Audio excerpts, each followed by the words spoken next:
boots was called knocking the boots. I was just knocking on someone's door all the time. But anyhow, I got knocked down. I said that to my dad. The only problem, when I woke up, I wasn't really talking to my dad. I was talking to a post. I thought a post was my dad. That's how knocked out I was. Anyway, so when I got to high school football, I graduated and I sent out 150 films. That's when we didn't have all this fancy damn technology, send it out and it had all these scouts all over everywhere and all this stuff that the guys got today, right? And the gals. So I sent out 150 8mm films, right? I had them duplicated. My dad could do that because he's worked 20th Century Fox in the processing department. He touched film in all kinds of ways for 37 years. And so I got all that done, right? I sent 150 films to the schools that I thought I could play at, right? Now, I knew I wasn't going to be able to play, at SC or Texas Tech or anything like that because I just wasn't big enough to do anything there. So, but I thought I could play like, on the West Coast teams and in decent football teams, right? Maybe at the time the San Francisco, University of San Francisco, that's where O.J. Simpson played. I figured I had the grades to get into Berkeley. I figured I had the grades at all the San Diego schools, some of the L.A. schools, the Southern California schools, Arizona schools. I figured I could play in some of those schools. But you know something? Little did I know, I got a big fat goose egg. Not one person even responded. Not one person even would pick up my phone when I would call them. I'd call them and I'd send them a letter because that's how we used to have to do snail mail. We have to send letters. I bet, you had to write. Actually, if you didn't have a typewriter, you had to actually write a letter. Right, long form, right? Right, not print. Write a letter, right? Right. Okay. Yes. Okay. And if you were left-handed and you had to write, man, you were really screwed up because the left couldn't know what the right was doing. Okay, so there you go. Hey, saying hi to Nicole Martin. Hey, West Coaster, she says. She's way out on the East Coast. Hey, thanks a lot, Nicole Noel, for checking in with us and chiming in. Give us a call at 424-227-9461, and we're going to be talking about something real important here. Why Donald Trump is going to be the 45th president of the United States of America. Why is he so darn popular? Why is he so darn popular? What is it that is attractive to millions and millions of people? What is it that makes him so attractive to millions and millions of people? You can't doubt that. That can't be thrown away. He is very popular to millions and millions and millions of people. All right, now I think he's going to be the 45th president of the United States of America because I'm a Trumpster and I say it straight up. I hold no reservations, no secrets. I'm voting for Donald J. Trump. Okay, now, but why is he so interesting to so many people?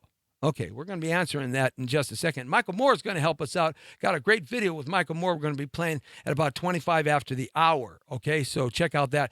It's adult language.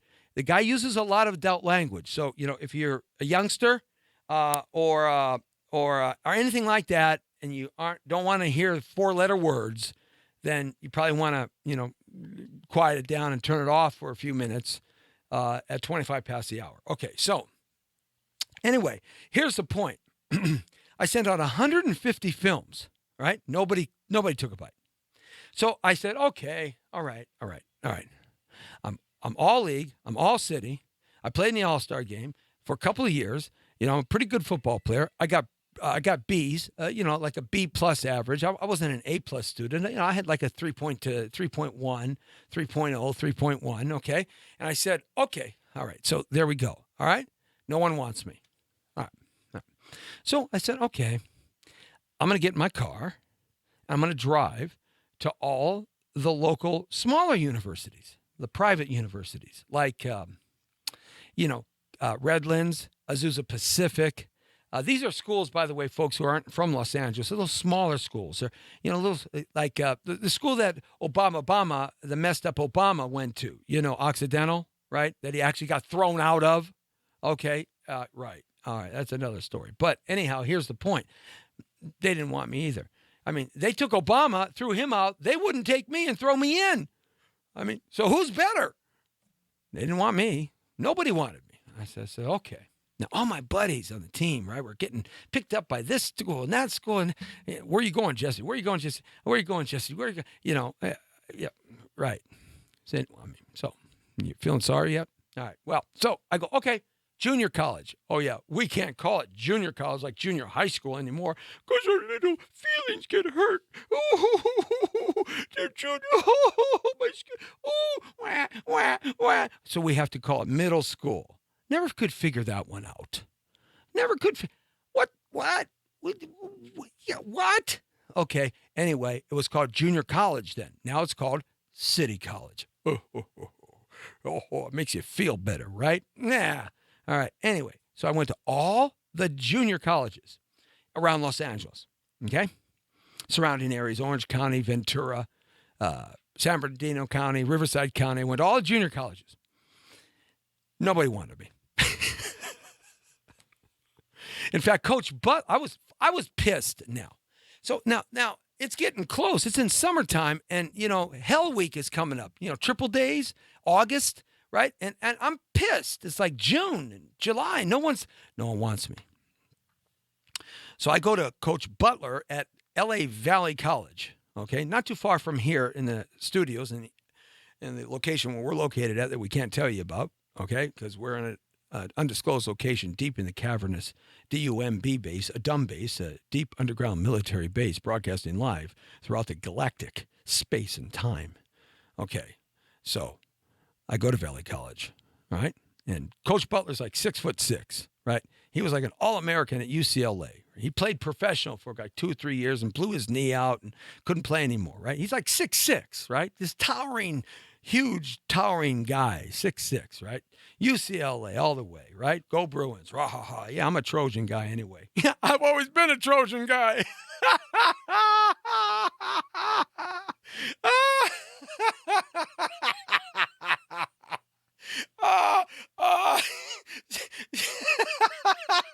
Now I figured it out at 56 years old why there's 100,000 people at the Coliseum saying, Trojans, Trojans.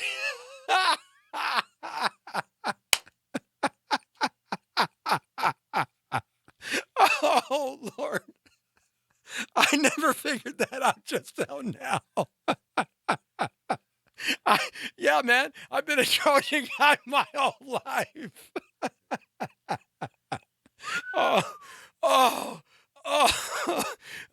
Sometimes I put the dots together and they shouldn't go together.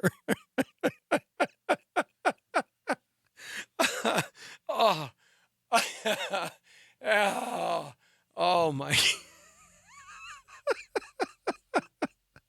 Are you a small Trojan or a Supermax Trojan? How big of a Trojan fan are you? Oh, Trojan man. Oh, my goodness gracious. So anyhow, he's a Bruin guy, Coach Butler, right? So I go there, right? I got my platforms on because I figured I needed to be taller, right? So this is 1978, right? I got my 2-inch platforms on, right? And I got those long bell-bottom jeans on covering the platforms, right? So he doesn't see. I mean, they were bell bottoms. They weren't just bell bottoms. They were bell bottoms. These things were so wide you could put them on a stick and sail away down the ocean. That's how wide those bell bottoms were. Remember those? I mean, they were crazy, right? Right. So I got I got Trojans on. I'm sorry, I didn't have Trojans on when I went to talk to Butler. I should have, because what he did to me right there, man. I mean, at least he could have kissed me. But anyhow, so I'm standing there, right? I walk up to him, right? Coach Butler, yeah, Justin Terrero. I played at Poly High School and all city, all league, couple of years, and I'm looking for a place to play some football at. So I got pretty good grades, B, and you guys got a great football team. You guys won Metro, and you went to the junior college championship game a couple of years ago up in Bakersfield. So, I'd like to play. Well, he looks at me, 6'6" guy. He looks at me. He looks down at me, right, from the top of my head down to my big bell bottoms and platforms, right? Now I'm standing about 6'6.5", maybe 6'1", right? So he looks down at me and he says to me, he goes, football, huh? What's your name? Jesse Torero. Uh-huh. Well, you see those guys over there? And I said, what guys? Oh, those guys over there by the gym. I said, those guys playing ping pong? He said, yeah. He said, about the only thing you're going to do in college, son, is play ping pong. So if you want to come play, go play ping pong. Okay? And I looked at him and I got pissed. Oh, now I'm 19 years old. I'm 18 years old. I'm seething, man. I'm like, I was a fighter at 18 years old. Man, I would fight you just to fight because man. All right. Now I look at him and I go, I don't appreciate that. And I'm going to tell you something right now, sir.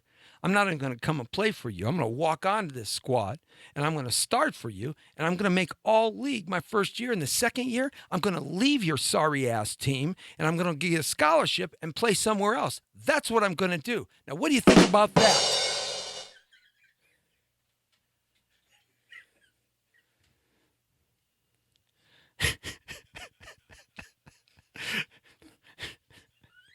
And I'm a damn Trojan man.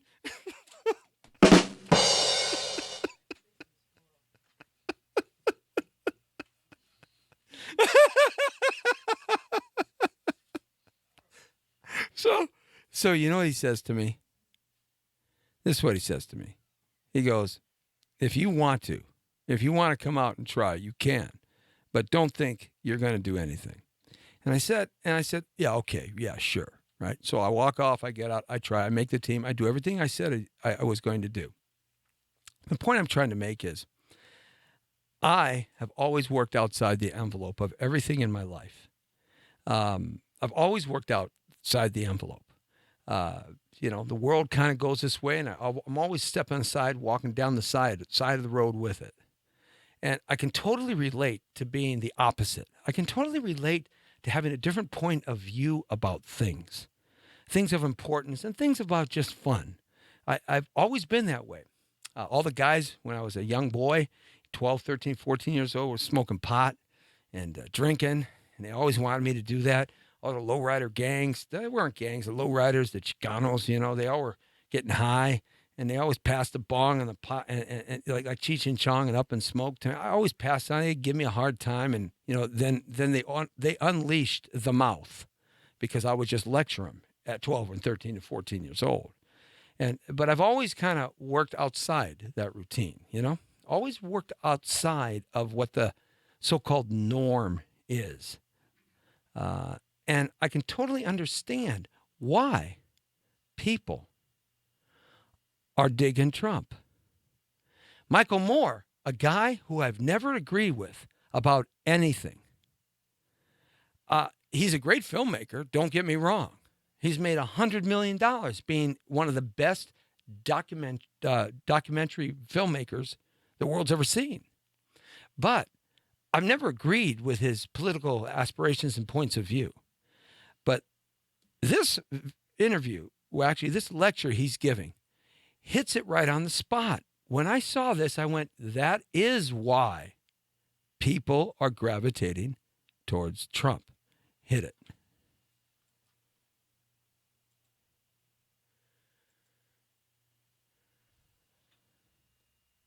Okay. And stood there in front of I think what you need to do is back it up a little bit. Because it's important to catch the beginning, the first few seconds of this. So, yeah, go back to the beginning, and we'll hit it again. Yeah, right. Stood there in front. He's got to go all the way back. Came to the Detroit. Yeah, right there. Okay. Donald Trump came to the Detroit Economic Club. This is Michael Moore. And stood there in front of the Ford Motor executives and said, if you close these factories as you're planning to do in Detroit and build them in Mexico, I'm going to put a 35% tariff on those cars when you send them back, and nobody's going to buy them. It was an amazing thing to see. No politician, Republican or Democrat, had ever said anything like that to these executives.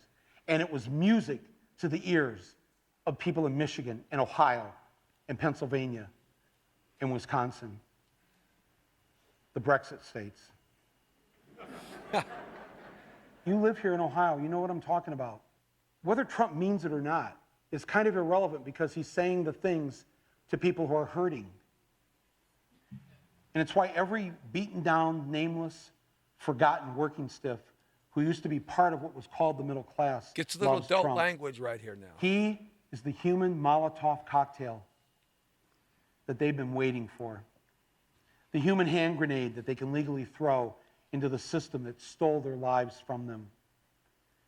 And on November 8th, Election Day, although they lost their jobs, although they've been foreclosed on by the bank, next came the divorce, and now the wife and kids are gone. The car's been repoed. They haven't had a real vacation in years. They're stuck with the shitty Obamacare bronze plan where you can't even get a fucking Percocet. Can relate to that. They've essentially lost everything they had, except one thing. The one thing that doesn't cost them a cent and is guaranteed to them by the American Constitution, the right to vote. They might be penniless, they might be homeless, they might be fucked over and fucked up. It doesn't matter because it's equalized on that day. A millionaire has the same number of votes as the person without a job. One. And there's more of the former middle class than there are in the millionaire class.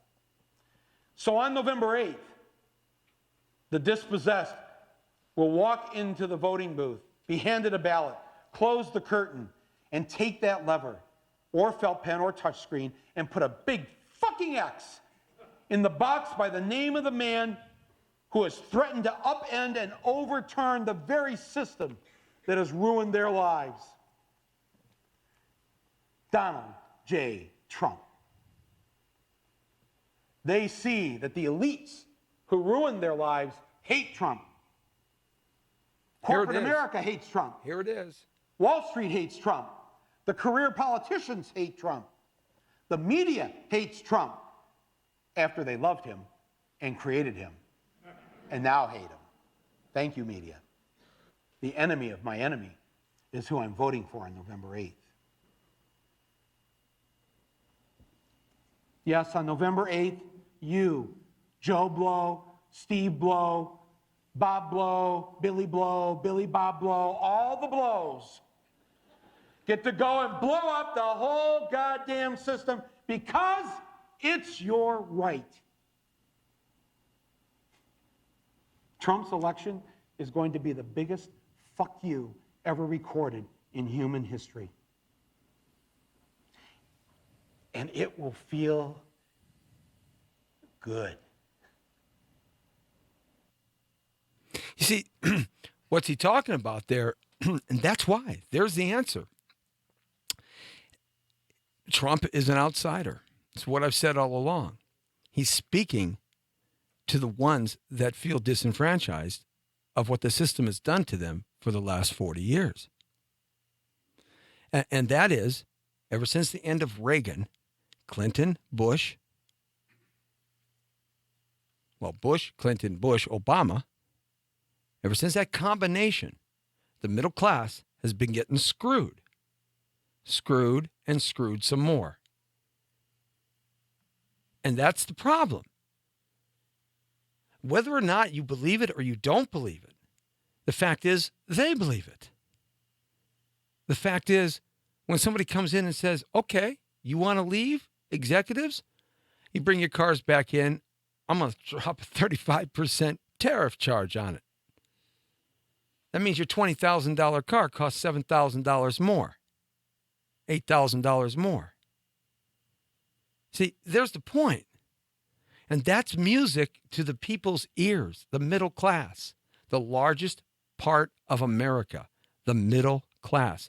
There's 109 million people on government assistance. Most of them are white Americans, not black Americans, not Asian Americans, not African Americans, not Latinos, not Arabs, not Syrians. not Saudis, Egyptians, or Palestinians, or Jordanians. No. Most of them are 2, 3, 4 generation Anglo-Caucasian, white, Western European bloodline Americans.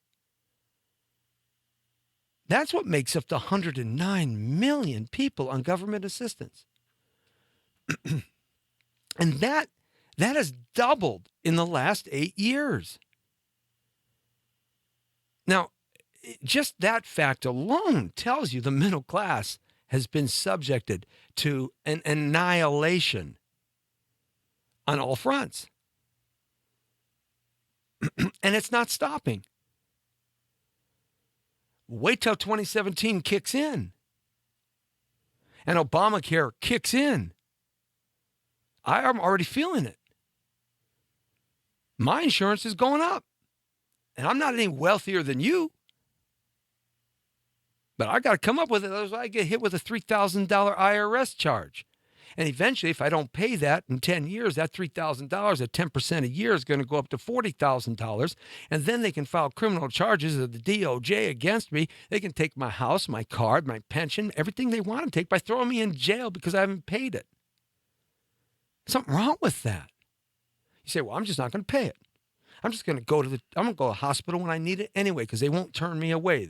The Hippocratic Oath, they won't turn you away. They won't. But they're going to find out who you are. And there's not enough jails in America to incarcerate people for not paying that fee. So they're going to jack you in the pocketbook. You'll never get out of it. The Bronze Plan. Have you actually sat down and read the Bronze Plan? It's pathetic.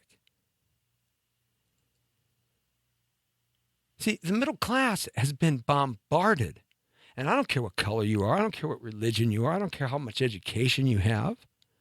See, that's why Trump is so popular.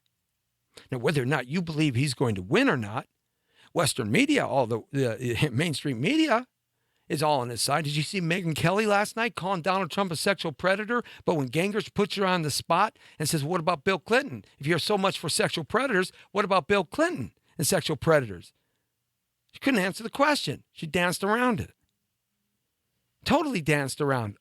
She couldn't hang with Gingrich. Superior intelligence. They should fire her. She should issue an apology. The only journalist that's been any good in this whole thing is Chris Wallace. Even Rose is slanted. Charlie Rose is slanted.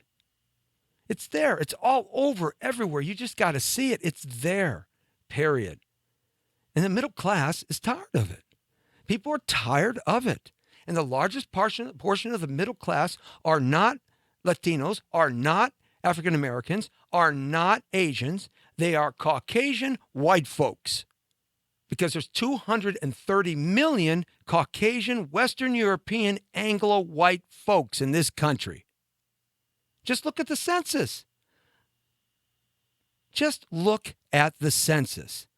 The 2010 census will tell you that, not 6 years ago.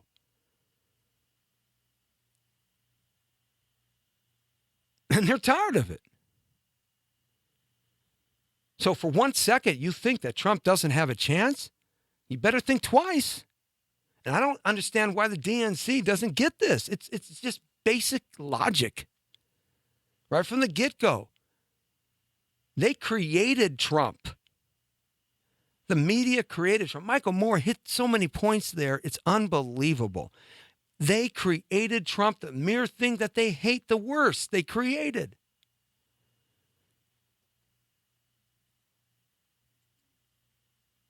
And he's just talking to people. I have no problem.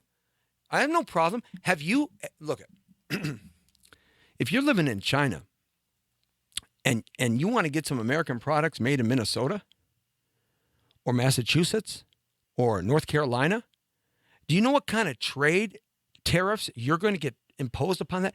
A Buick in China. A lot of people, look at this. You know what?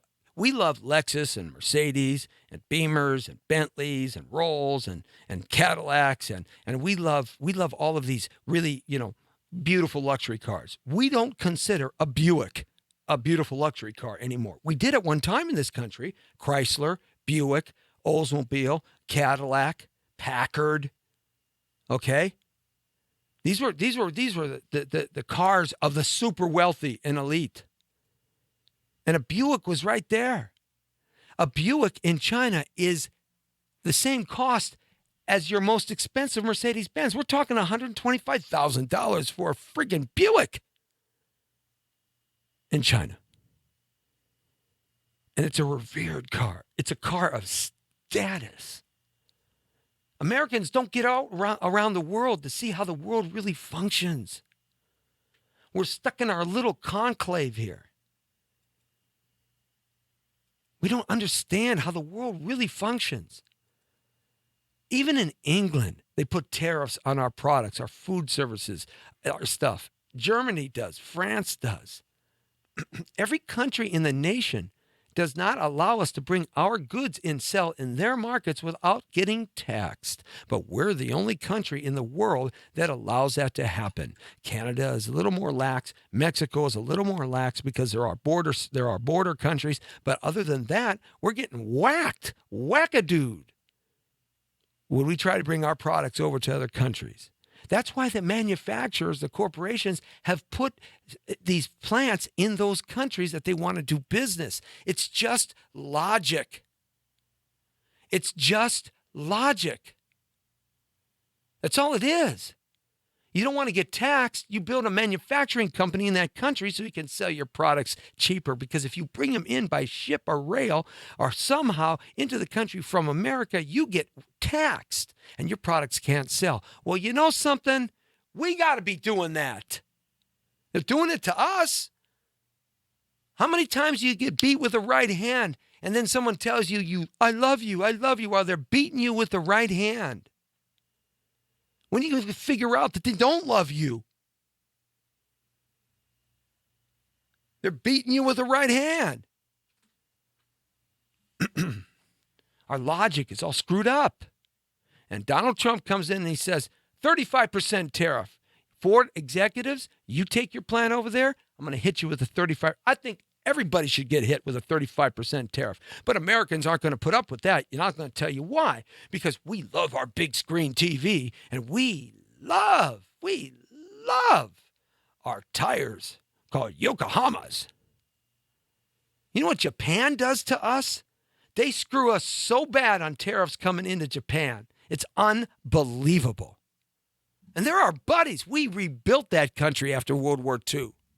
We rebuilt Europe after World War II.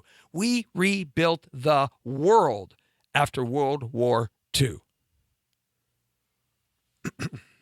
We rebuilt China. We brought them into modernization after 1973. Here's the point. The point is simple. Do unto others as you want them to do to you. Well, we've been getting done, baby. It's time we start doing to others. But, Americans aren't going to put up with that because we got to have our shoes. We got to have our belts. We've got to have our stuff that's all produced overseas. And just about everything is produced overseas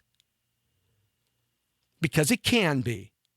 And the minute businessmen and countries and businesswomen and companies find out it can't be anymore, watch what happens.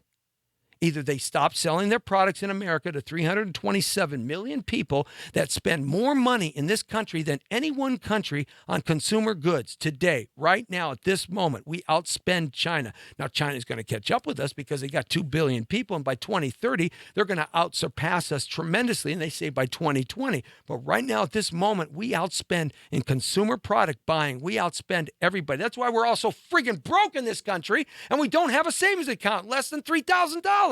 You go ask any of your friends, give me $1,000. Can you borrow? They don't even got $500 in their freaking account. Why is that? After 50 years.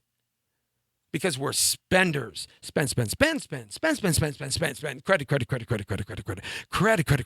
Debt. Our kids don't have clothes, but we got a brand new friggin' Escalade out front. We're the problem.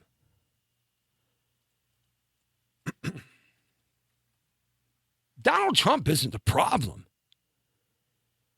The system is the problem.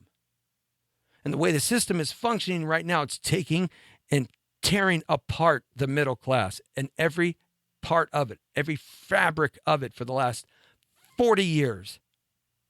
The middle class is eroded to what it is today. That they will accept a 1 to 2% economic explosion.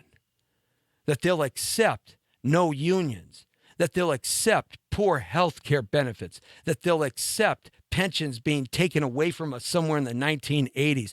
There was a time when I got into the workforce that every company had a pension plan set up. And I'm not that old.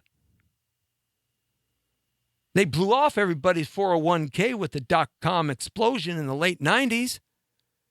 You know how many people lost everything and have not recovered? Part of the 109 million people on government services. The middle class. Democrats have done it. The Republicans have done it. Donald Trump is not a Republican. When are you going to get that through your head? He never was. The only reason why he went is as a Republican because an independent will never get voted in. You'll never get voted in. You'll never have your ballot on the states. It'll never happen. An independent will never be a powerful enough group in this country that a president will be an independent. It won't happen. The Republican and the Democratic Party are two all-powerful, all-seeing eye, number one, numero uno. They hold all the chips, both of them.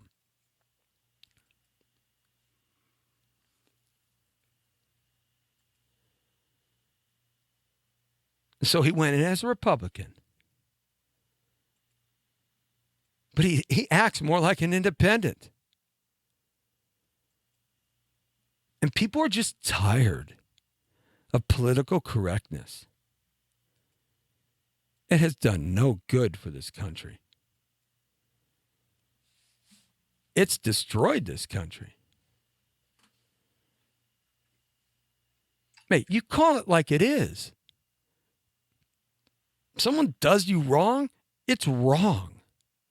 There is no gray zone between wrong and right. Someone kills my daughter, kills my son, I'm going to kill him. I'm going to seek him out, and I'm going to blow him to smithereens. And I'm wrong for doing that. And I deserve to die. But I accept that. Doesn't make it right. Doesn't make my action right.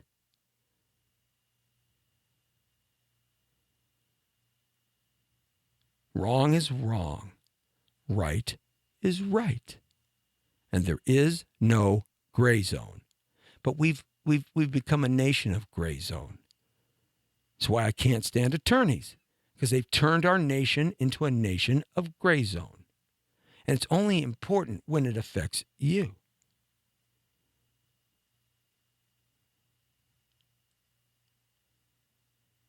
That's why our schools are so screwed up.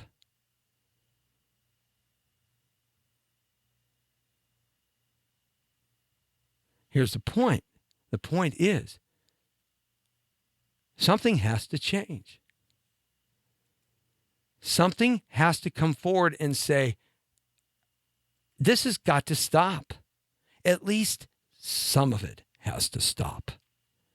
Maybe not all of it. Maybe just a little scratch of the surface. But if we keep going, we're going to have 218 million people on government services of some nature or some sort. Okay? And that's going to happen in the next 40 years or sooner if we keep going down the path we're going.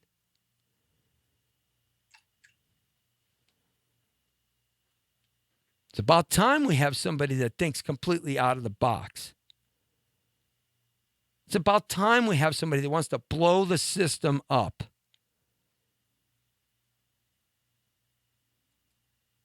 Maybe the house has to fall and rebuild itself because the Republican and the Democratic Party are both in one, as far as I've always said. And I've never wavered from that point. Donald Trump is not a Republican. He's an independent. He says we should have marijuana. Okay, around the nation, all 50 states. I agree. 10 years ago, I wouldn't have. I would have been adamantly against it. But not anymore. I hope he gets rid of the Federal Reserve like JFK wanted to. He'd probably be assassinated for it. I'd love to see that illegal organization go down with a missile hitting that like the Pentagon. Oh, yeah, a big 757 bounced off the ground at 3 feet and hit the Pentagon. Please. Do they take us to be so stupid?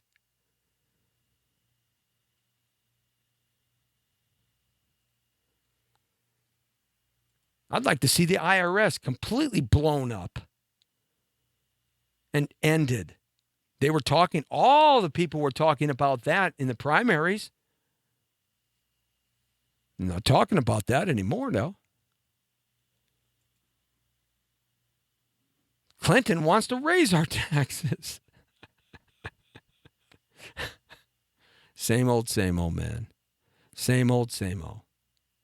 Hey, if you want a different outcome, you better change what you do today. Otherwise, tomorrow you're going to have the same outcome over and over and over. History will repeat itself in the present and give you a future that won't be any better than today. You want to change something? You got to change now. You don't want to be a gang member anymore? Stop wearing the baggy pants. Get on a freaking bus with your last $10 and go far away from wherever you're at that's causing you to be around gang members. Change your friggin' name. Cut your hair. Buy some clothes that fit you. Change the way you talk. Get a dictionary and a tape and learn how to speak properly. That's how you change your life.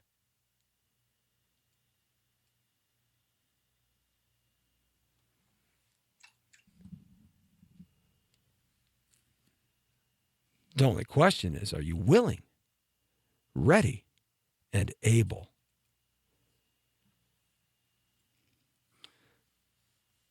Our country is at a crossroads. We're either going to be part of the same old, or we're not. Hey, Michelangelo, how you doing, man? Good to have you along with us. Thanks for chiming in. Michelangelo's got a great movie called Redemption Process. It talks about a lot of this kind of stuff. It's a terrific movie. You got to check it out. It's got a trailer up. We're hustling around trying to find some funding for this. If you want to fund this movie or fund a Redemption Process by Michelangelo, look on it at YouTube. Give me a call. Let me know. We can help you out there. It's also made for a TV series, a drama series, and a cable series, done in Spanish and English, both, or separately or together. It's riveting, and it talks about some of these things we're talking about, effective why things are and how we have to do to the extremes to change stuff. Michelangelo, thanks a lot for having us on, man. Carl Van Meter, hey, thanks a lot, Carl, man. He's out here in Hollywood. Hey, man, thanks a lot for chiming in with us. Appreciate that. Gil Fajardo, funny comedian. This guy's really funny. You've seen him on HBO and stuff like that. And he's got I think he's up at the Comedy Club or the Comedy Store. And he's doing a lot of comedy right now, doing a lot of writing. He's an actor, too. Hey, thanks a lot, Gil Fajardo, for having us up, man. I appreciate that very much. We got to get you up here and get an interview with you, my friend. Come on now, you got to come on in here. We're going to be doing a new series of interviewing stars and comedians and musicians, up-and-comers, guys that have made it, guys that are making it, gals that are doing it, like Natasha Blasek. She's in 2 movies now, one with Jamie Foxx and another one with Johnny Depp that she just got. So we're going to bring her here an interview with her. So appreciate that. David Rios is checking in. Thanks, David. Lee Cameron. Hey, Lee, go Trump, baby. That's right. Noel Martin, Trump for president. You got that right, Jesse. Hey, I agree all the way. You know that. I can't doubt what I say. I back what I say up. Angela Capri, great actress, terrific lady, works hard. Thanks all for having us on, you guys. Of course, remember, free download on that app for Apple and Android. www.thepowerofvoices.com, facebook.com/Jesse Terrero, facebook.com/thepowerofvoices. We are on the air and everywhere, community to the world. We're busting out on YouTube Live, blowing up some big numbers, and it's good to have you along with us there, our YouTube crowd, our live stream crowd, Instagram, Snapchat after the show, and Bamboozle, YouPeak, Stream Up. We are making it happen, and all because of our family and friends here at www.thepowerofvoices.com. You want a program, you got something you want to say, you got something that you want to do, they're open to talking to you, so you might want to get in touch with management down here. There's slots that are open for you to come on down and participate and get your word and get your feelings, get your thoughts out around the world. That's right. Yeah, hey, it's here for you, and that's what we do. And don't forget to check out our music station, and that's 923thebeat.com. I got that right, Lee? 923thebeat.com. Go check it out. It's a great station. That was a huge station here in Los Angeles, and they've kept the format, and all the listeners have gathered over to 923thebeat.com.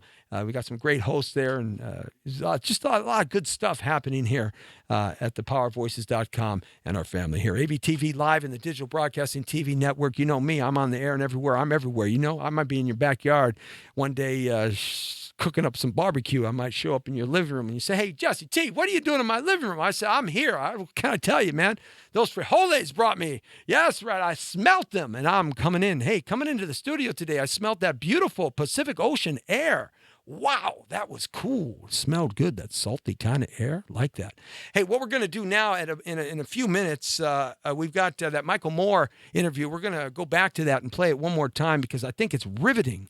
It is so riveting. Now, he uses some curse language here, but he gives you the answers. He talks about why Trump is so popular. What is causing him to have these huge crowds, these huge statistics that whether or not they're going to turn into him being the 45th president of the United States of America, I think they are, because I think everything is slanted. I think the media is in the pocket. I think the corporations are in the pocket. I think that there are a lot of movie stars, A-listers. There's about 200 or so that are Republican. Denzel Washington, Mike Tyson. These are all Republican guys. And the list goes on and on and on and on. John Voight, the list goes on. Brad Pitt, the list goes on and on and on. Susan Sarandon, a lot of people talking, a lot of people saying what's important to them. Shaquille O'Neal is a Trumpite. Yeah. Not many people are going to argue with the big man. That's for sure. Hey, Angela Capri. Hey, Jesse. Let everyone know about Natasha Blasek and her fabulous free event Monday night. That's right. She's got, on the 31st, she's got a free Hollywood ghoulish event. And I believe there's going to be a movie there. And you want to check that out on Facebook.com. Natasha Blasek, man, she's blowing up. We love her. First time I saw her about 3 years ago, I said, "You're going to be a big star, baby." And she's on her way. Mama T just checked in. Thanks a lot. Let's play that video right now with Michael Moore. Once you find it back, let me know when you got it hooked up and ready to go as we start to begin towards the end of the show. That's cool on that. Now, a couple other things that I wanted to talk about here, and that is, we did briefly talk about that Megyn Kelly interview last night. I mean, this was classic. This was like the Thriller in Manila. I mean, Newt Gingrich and Megyn Kelly went at it like crazy people. I mean, they were like, boom, boom, a left and a right and a right and a left. It was just fantastic to watch that. I mean, that was riveting entertainment. Nonsense, but it was riveting entertainment right there in itself. And in that respect, this is Michael Moore now. And Michael Moore is not somebody I've always agreed with. But Michael Moore is, if you can, that'd be great. Good idea there, Lee. Lee's always got the functioning good idea because my brain is usually fried half the time. Appreciate that. So let's play this Michael Moore interview. And this is why Trump, in my opinion, is going to be the 45th president of the United States of America. At the very least, this is why he is so darn popular. Yeah, I think you got to bring it up over here. Yeah, is it? Hit it. See what happens. Donald Trump came to the Detroit Economic Club and stood there in front of the Ford Motor executives and said, if you close these factories as you're planning to do in Detroit and build them in Mexico, I'm going to put a 35% tariff on those cars when you send them back, and nobody's going to buy them. It was an amazing thing to see. No politician, Republican or Democrat, had ever said anything like that to these executives. And it was music to the ears of people in Michigan and Ohio. Because they don't need their money. In Wisconsin, the Brexit states. You live here in Ohio, you know what I'm talking about. Whether Trump means it or not is kind of irrelevant because he's saying the things to people who are hurting.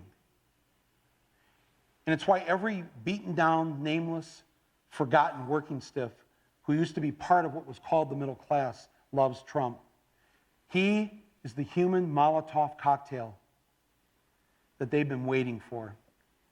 The human hand grenade that they can legally throw into the system that stole their lives from them. Language gets colorful now. And on November 8th, Election Day, although they've lost their jobs, although they've been foreclosed on by the bank, next came the divorce, and now the wife and kids are gone. The car's been repoed. They haven't had a real vacation in years. They're stuck with the shitty Obamacare bronze plan where you can't even get a fucking Percocet. They've essentially lost everything they had, except one thing.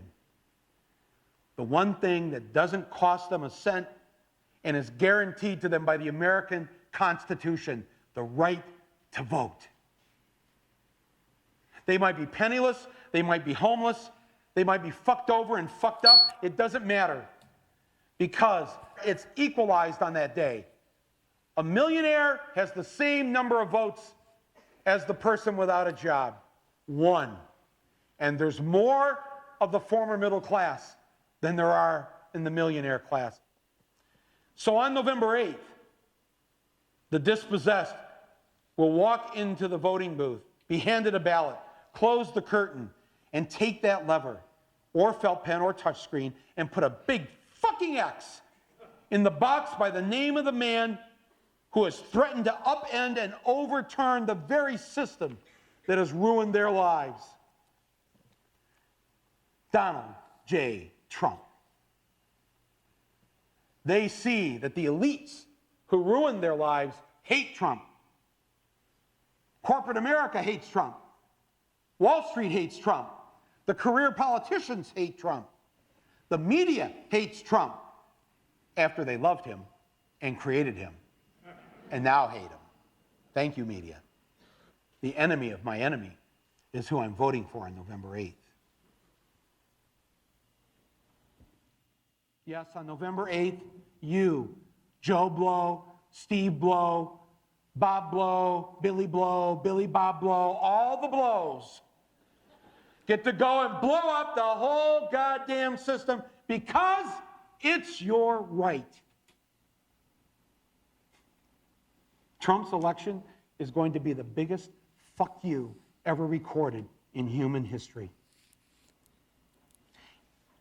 And it will feel good. You're darn right it's going to feel good. Just like I felt good when I looked at Coach Butler in his face and I told him what was going to happen. And when it happened, I said, I'm out of here.